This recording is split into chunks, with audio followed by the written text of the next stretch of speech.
మనం pre workout మీల్‌లో carbohydrates consume చేసేది అది మసిల్‌లో స్టోర్ అయ్యి, ఆ ఎనర్జీని మనం వర్కౌట్‌లో యూజ్ చేసుకోవడానికి కాదు. మనం తిన్న కార్బోహైడ్రేట్స్ డైజెస్ట్ అయ్యేది మసిల్‌లో గ్లైకోజన్‌లో స్టోర్ అవ్వడానికి చాలా టైం పడతది. That's not the main reason.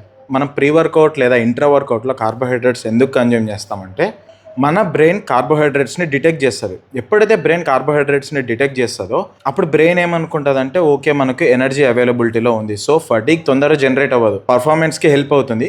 Recruitment ఎఫిషియెంట్‌గా ఉంటది. వర్కౌట్‌లో మనకు టైట్‌నెస్ ఇలాంటి సెన్సేషన్స్ రావు. సో కొంచెం ఎఫర్ట్ ఎక్కువ పెట్టొచ్చు. ఫటీగ్ తక్కువ జనరేట్ అవుతది. ఇంకో ఇంట్రెస్టింగ్ ఫ్యాక్ట్ ఏంటంటే, బ్రెయిన్ జస్ట్ మన నోట్లో ఉన్న కార్బోహైడ్రేట్స్‌ని కూడా డిటెక్ట్ చేస్తది. కొన్ని సెకండ్స్ మన నోట్లో కార్బోహైడ్రేట్స్ ఉన్నా డిటెక్ట్ చేసి ఫటీగ్‌ని తగ్గిస్తది. సో మనం దీన్ని రెగ్యులర్‌గా స్పోర్ట్స్‌లో కూడా చూస్తుంటాం. చాలా మంది అథ్లీట్స్ గేమ్ మధ్యలో కార్బోహైడ్రేట్స్‌ని నోట్లో రిన్స్ చేసి స్పిట్ అవుట్ చేస్తారు.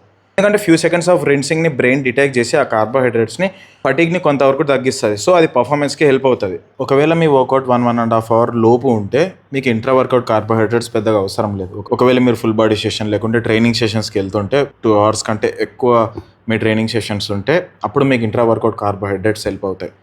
Other than that you don't need intra workout carbohydrates. They don't play that much important role. I hope this helps.